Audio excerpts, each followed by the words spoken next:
It was the start of the new year in our old Celtic lands, and we would wait in our houses of wattles and clay. The barriers were down, you see, between the real and the unreal.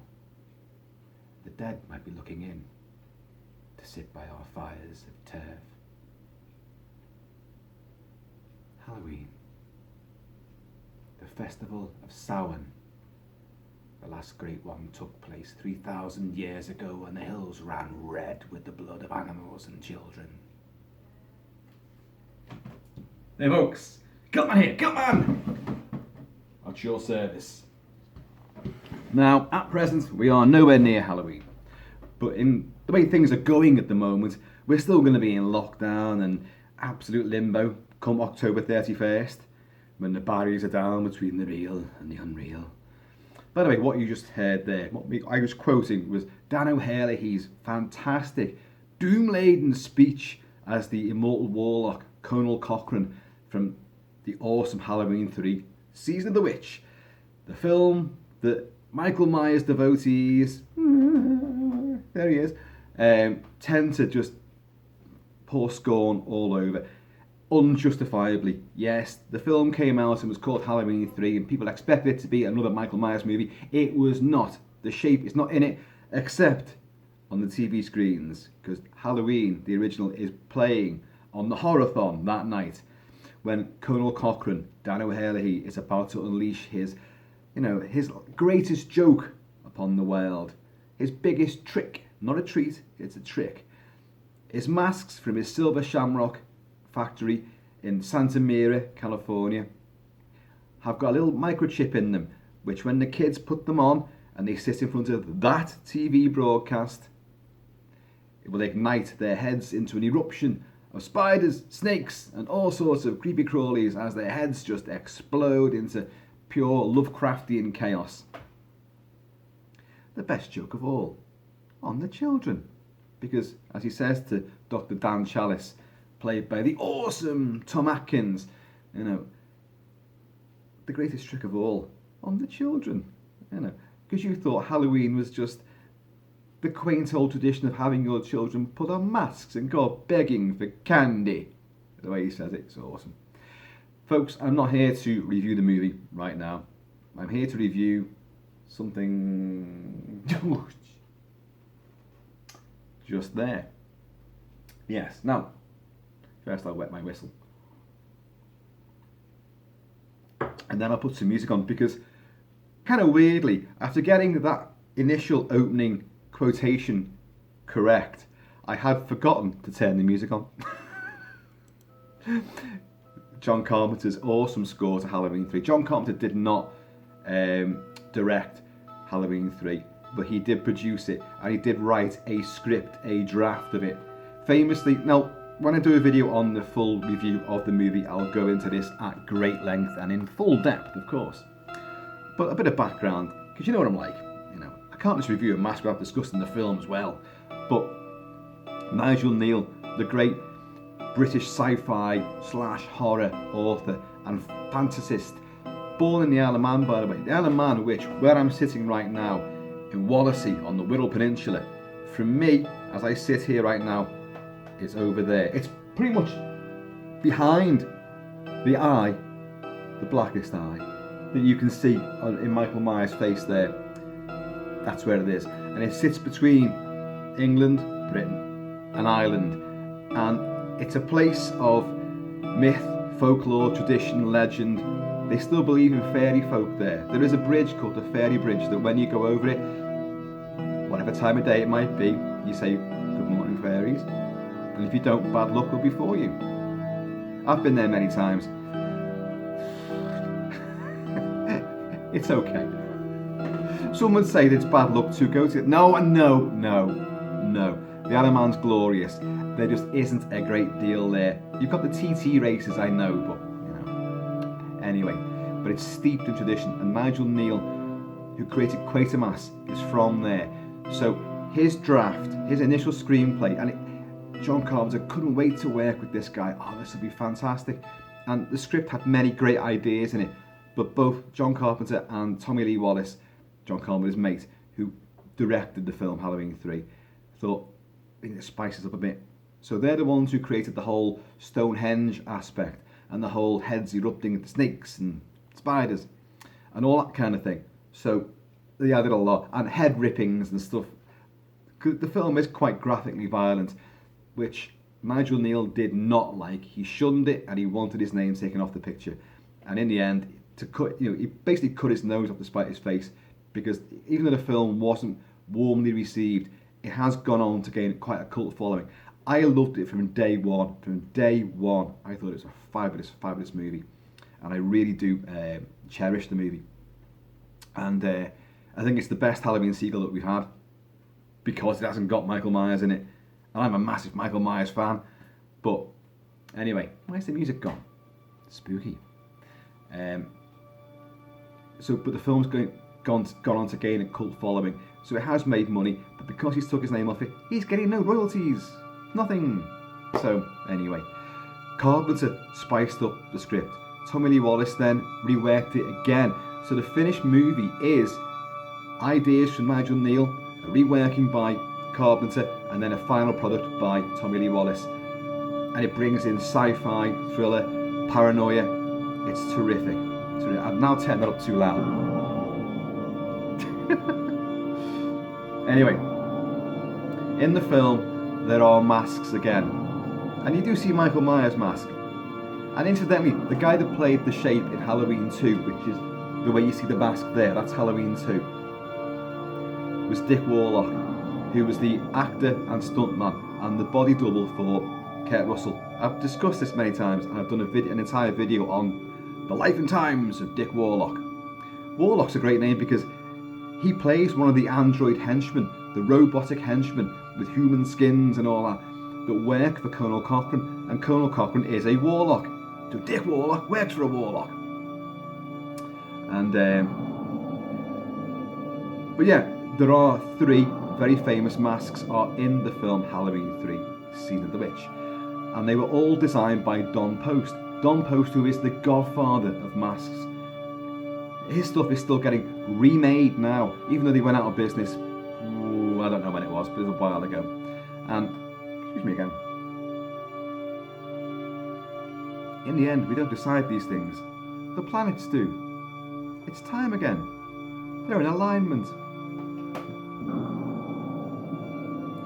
Dan O'Herlihy's speech about Samhain. Sorry, I mispronounced that. It's written Samhain, and people do pronounce it that way, but it's actually Samhain, which is the Halloween that we know now, the old Celtic festival of blood and sacrifice. His speech to an imprisoned Dr. Dan Chalice, who's gone there to find out what the hell is going on, and he's a doctor, but he's actually a womanizing detective, really. That's his purpose in the movie. But he's Tom Atkins, and you can believe he gets away with it. And he's strapped to a chair, and Colonel Cochran has put on one of the masks, this one here, and so that he's gonna, you know the film, the TV commercial's gonna come on, and when the TV commercial comes on, it ignites a chip in the back of the mask, which is gonna cause this cranial carnage to take place. So you are being sacrificed, and he's tied to the chair wearing the skull mask. Don Post designed all 3 masks for the movie, but they already existed. They were already Don Post masks, especially this one. And this is my favourite out of the 3 masks. It's also the only one I've got from the movie, but I am going to get the rest of the masks to complete it. And I'll do little videos on them as well. But I'm also going to review the film at some point, in depth. But this, Don Post, this is one of his signature masks, and it was created initially back in the 60s, and it's undergone a few evolutions since then. Back then it was made out of vinyl, and then it had different colours. It was an earthier colour, there was a red one, there was an ochre tinted one, and then there was a glow and dark one. When Halloween 3 came out in 1983, they'd already begun, like, we want the masks, so you, Don Post, Mr. Don Post, can you create the mask for the movie? And we want that skull. The skull was slightly modified for the movie. You had a witch and you had a pumpkin. The pumpkin is the one that you see very famously erupting on little Buddy Kupfer, little annoying Tyke and his mum and dad, who were equally annoying, but they're novelty salespeople. They've got a shop somewhere, and they've come to get their order from, you know, Silver Shamrock factory. So they're lured in there, but we are witness to what the mask can do.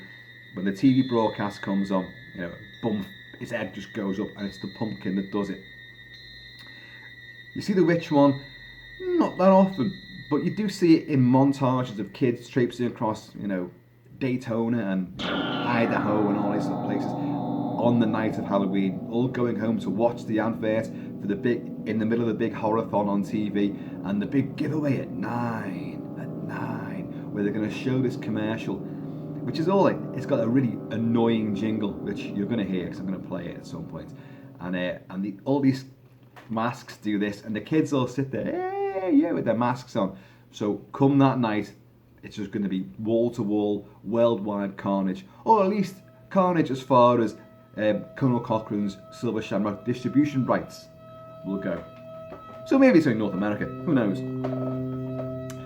But yeah, so this was the mask from the 60s, which was then reincorporated into Halloween 3. Then of course, they would release masks back in the early 80s on the back of Halloween 3, but the masks you got were slightly different than the one that you saw in the movie. And a lot of them, they were still the glowing ones, and some were slightly discoloured. They weren't as white as this, as gleaming. Now, Trick or Treat Studios now release those old masks. Well, they've done their own version. They're not vinyl anymore, they are latex, but their detailing is exactly the same. Spot on, absolutely gorgeous masks they are. Now, there's the tag, Halloween 3, Trick or Treat, and it's sculpted by the luminary of Trick or Treat Studios, Justin Mabry. I've shown you a gazillion masks this guy's had hands all over. And but this is my favourite from the movie. It's just got that eeriest look. Weirdly enough, when you see it in the film and when Tom Atkins wears it, there's a sort of sorrowful look, but that's because of the scene that it's in. He's a reluctant, you know, wearer of the mask. He knows what its powers are, he knows what it can do, and it kind of looks sorrowful. It doesn't look menacing, and that's the thing about these masks, is that unlike Michael Myers and, you know, the whited ghost face version of William Shatner that you see there, the blank emotionless face becomes terrifying. It just becomes a personalityless shape, an entity of evil. These have a kind of charm to them because they can be viewed as very childlike masks. For, you know, going out, they're begging for candy. You know, on that night, trick or treat. You know, walking down the streets with their mums and all that. This sort of thing would be seen. They've got hoods on and cloaks and all that. Like, it's all very innocent, very charming. And yet, this only arrived today, by the way, and I couldn't wait to get it. It took a while to get here, I'll be honest. I was kind of like, oh, Jesus, where's this fucking mask? And then finally it turned up. I couldn't wait to put it on. And when you do put it on, as I will do, it does take on a sinister aspect, which is not prevalent in the movie, but because of the scenes that you see it in. Anyway, now, famously, of course, in the film, and which is not in the original script by Nigel Neal, Colonel Cochran, who is this immortal warlock, this Celtic warlock, who wants to bring back the festival of Samhain and the sacrifice of animals and children to ward off the evil spirits and to bring prosperity. But he's also a trickster. He's also a macabre comedian. You know, he wants to play a joke on the world, and particularly on the kids, because they're such irritating bastards. You know, and in the book, the film tie-in by Jack Martin, it's not Jack Martin, it's Dennis Etchinson, who wrote many film tie-ins and novelizations during the 70s and 80s. Big, great name, but I don't know why he used the name Jack Martin for this. He used that name a couple of times, actually. But back to the mask. Because, oh yeah, sorry, in that, they do discuss the whole thing about Stonehenge, and they take one of the big monoliths of Stonehenge, and Cochran's men, his henchmen, his robotic henchmen, including Dick Warlock, are chipping away at it. I'll come on to that in a second, because each little piece of it has got this infernal power when put into a microchip, because this is 1983, and the whole story's taking in the whole computer age, technology, and it's kind of crazy, you know, that they've done that, and it works as well. It may look dated now, you know, techno-wise, but at the time they were pushing boundaries, and I think that the fact that Michael Myers wasn't in it, and the fact that it had this sort of tech quality, and it wasn't a ghoulish sort of stalk and slash movie, it left people behind, and they're thinking, what's all this microchips? I don't get it. I don't get it. The old and the new combined, as Cochran says, you know, new technology, you know, people who don't understand it always call it witchcraft. It's a clever sort of opinion and observation on the evolution of power, how you use it, where you get it from.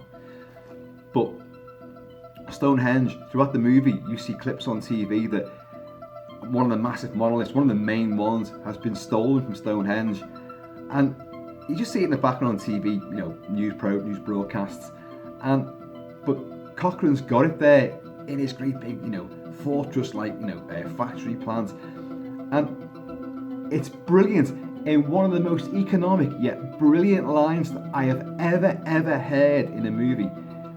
He says, like, you know, he explains to Dan Chalice, who is like James Bond, he's getting given the tour of the evil, you know, the evil guy's lair, and he's going to be, you know, beholden to the big master plan, and it's great in that respect. It's wonderful as well. It gives a whole Bondian aspect, this huge, globally evil, nefarious scheme, this master plan. And he says, like, you know, yeah, we took it from Stonehenge. We had a time getting it here. You wouldn't believe how we did it. And that's it. Because how do they do it? How do you get this fucking 25, 30 foot high monolith, stone monolith, as wide as, you know, 2 houses? How do you get that out? How do you lift that out and transport it across the Atlantic? We had a time getting it here. You wouldn't believe how we did it. That is outstanding. I don't even want to know now. I now believe that you did do it, because of the look on your face and the way you put that line across. I believe you did it. So I'm sold, totally sold. Back to the mask. So, as I say, we've got the tag here, the usual stuff. When this mask from Don Post was released concurrently with the movie, it had, because on the back of the masks there is the Silver Shamrock logo, which is stuck on the mask, and inside that is this evil microchip, which when the broadcast comes on TV will blow your head apart into snakes and other icky, horrible stuff. And so they had a little facsimile of that Silver Shamrock logo, and it was on a tag like that, and it was just a card. A nice idea, but we've advanced now technologically, so now what you have, courtesy of Trick or Treat, the Silver Shamrock logo is now made out of plastic, and I think it's plastic. Was it metal? I don't even know. It feels cold like metal, and it is stuck on. It's probably glued on there, and that is a wonderful addition. That is great, because that shows it's the official thing. And you know, you can see there on the back there. Now I've seen older ones, and the older ones have a smaller, you know, sort of stamped in logo, and you know, who owns the rights to it and all that. This is bigger than the ones that came out, because I think the Trick or Treat ones came out in 2016, maybe a bit earlier, but round about there anyway.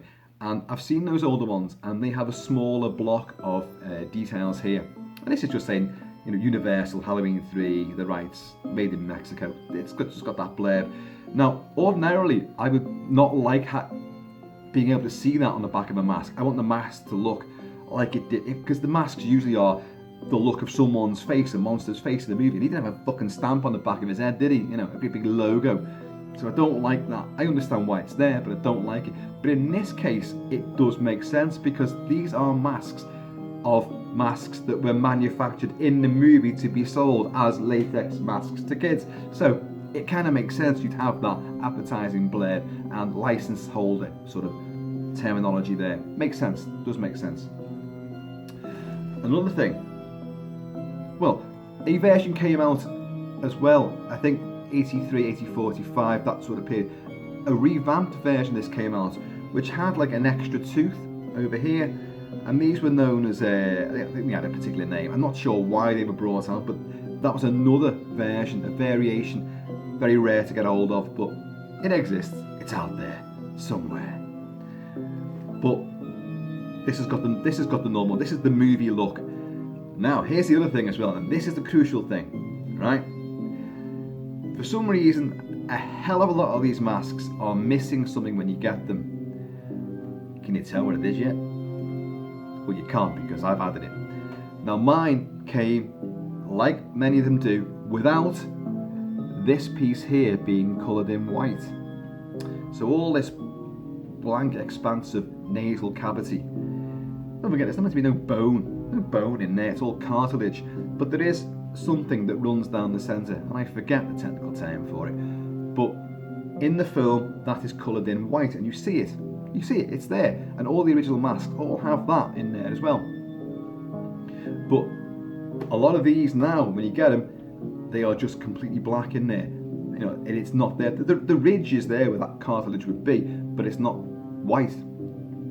So all you got to do, it's dead simple. You get some, you know, latex paint, acrylic paint, and just dab it on, because it's not meant to be nice and neat. It's meant to be clumsy. So that's what I've done. And you can probably tell it looks a little bit fresher and cleaner than the rest of the bonage. But my excuse is it's cartilage, so it looks different. Dr. Dan Chalice might say, hang on a minute, but I doubt Dr. Dan's doctoring skills. He's pinching, you know, nurses and female doctors' bums, you know, and Ellie Grimbridge, played by Stacey Nelkin, who's lovely, who in the film is the daughter of a mask seller who discovers Cochran's secret and then gets pursued at the start of the movie by these androids, comes into Dr. Dan's hospital, gets his eyes gouged out by a robot, and you know, but then Dr. Dan goes on a detective quest with, you know, Ellie Grimbridge, the daughter, this eye-poked deceased, and but the first night he beds her, you know, but it's Tom Atkins though. I believe he could do it. I mean, this is the guy that picked up, Jamie Lee Curtis in the start of the Fog, and before he's even got home, he's shagged the arse off her.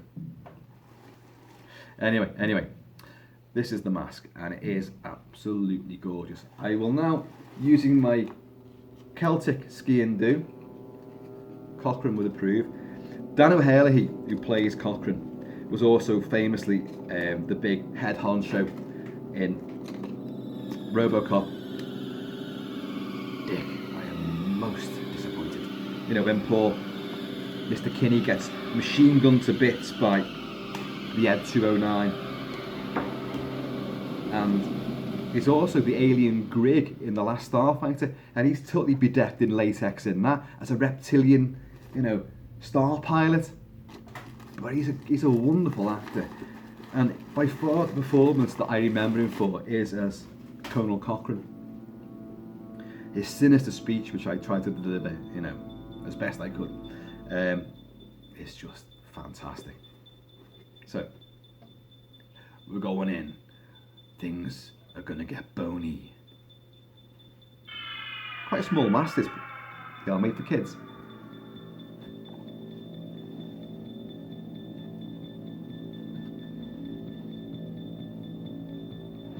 So you've got to imagine Dr. Dan is like tied to a chair like that, and you know,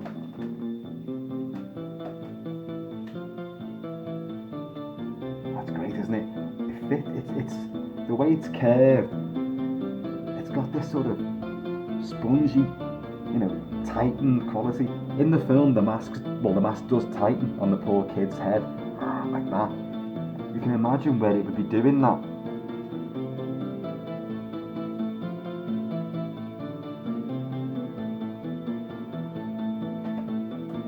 Oh, I love it. And as I say, it has a more sinister look. It's almost like a crash helmet, isn't it? It's a crash helmet with teeth.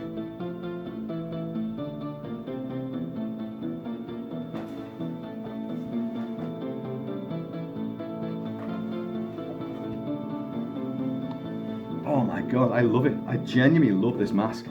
It's made a right mess of my hair. Like you can tell. Love the paintwork on it. I love this. I love the cracks in the skull. You know, it's a boiled egg. You know. Love the shading. Don't forget, this is like stipple painted because it's from the 60s. We're not going for like, you know, hyper realism. We're not going for that. It's a highly stylized look. And this has been one of the absolute, you know, this has run through all of Don Post's runs throughout the decades. This skull has been on sale in slight variations, but like the glow in the dark ones. This does look like it might glow in the dark, doesn't it? It doesn't. Trust me, it doesn't. But it does have that kind of sort of eerie luminescence to it, even just in daylight, you know. It helps having a lot of shading with the sun passing, the clouds passing over the sun in the window here. But look at that. The blackest eyes. The devil's eyes. So as I say, you can see a little bit there, but that'll wear down, you know, the paintwork I've done on that. And I think it looks great. It looks great even without that bit, just the black cavity, still looks good. And in fact, although I haven't watched the film since I got this, in fact I haven't watched the film for a while, or I'm going to, I can't wait to, I'm going to sit there watching it with this on. And I've got stills of the film, and in the background you can see some of these on a shelf, and I swear to God, one of them has not got that filled in. So you could always say, well, that's the one I got from the shelf there. You'd be lying, but you know, you could say that. But I do love that, and that is fabulous, that. Silver Shamrock. So, I love the score to this movie as well. It's so, you've got action to it, you've got that metronomic beat. I love the font of the opening of Halloween 3. You have the same orange font that you get for all the Halloween movies, and you get a pumpkin as well, but it's a digital display. It's being filled in on a computer screen. And it looks shitty and dated now. Dated now, but it still has that iconic look from a Halloween movie, but albeit moved with the times. There's a bit more space age. I just love the film, folks. I genuinely do. That is by far my favourite mask out of it. When Dan is tied to this chair, he manages to wriggle free, and he gets, because the TV is on in front of him and it's going to broadcast. You know, make sure you watch the Howarth tonight, and stay there for the big giveaway at 9. And Cochran sees him, and happy Halloween, because he knows his head's going to fucking go up if he watches that broadcast, and Dan knows that too, so he's got to get out of it, like. But there's a camera in the corner of the room that he's in. He's locked in, like, but he manages to get free. And in this is the one bit I think is hysterical and kind of stupid. He's still trapped in, and he manages to get his hand, gets the mask off, and in a movement like that, he manages to fling the mask across the room and high up, and it just sits on top of the camera, so they can't see him getting away.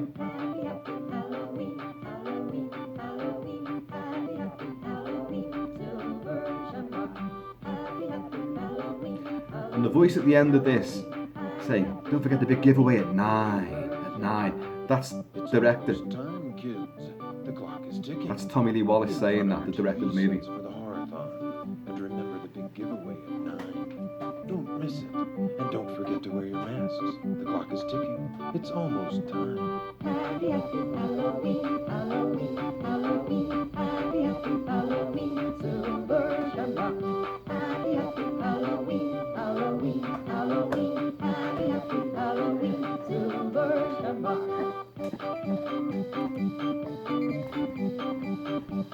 Ugh! It's horrific!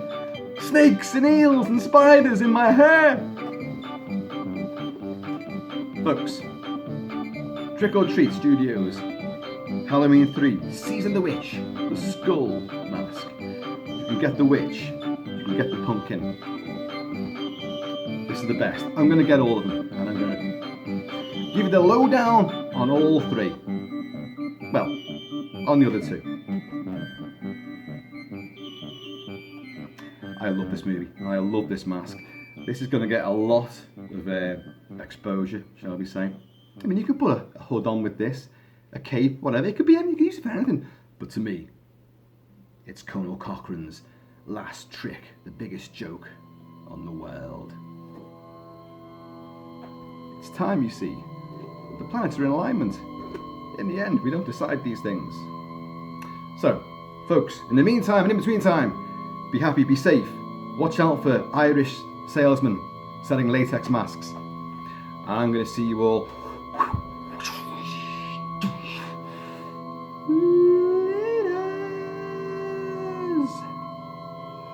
Boom shakalak, rude boy.